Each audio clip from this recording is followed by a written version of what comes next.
अस्सलाम वालेकुम नाज़रीन, पान बनावन आया है डंगरा वास्ते।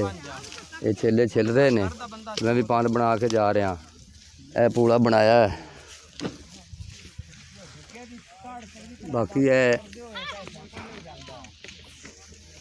है लोग जेड़े बना रहे ने। इधर नेड़े लिया लदने सौखे ने, नेड़े लैके आ।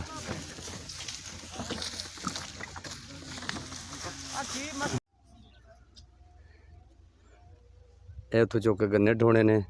इतों सामने वो नेड़े सटा रहे ने कि ट्राली थले नहीं आ सकती, ट्रैक्टर नहीं चढ़नगे, भावें दो होणगे। ए जिथे रेहड़ियां खड़ियां ने इत्थे गन्ने लदणगे। इतों चुक के नज़दीक नेड़े ने। हाँ बे बच्चा,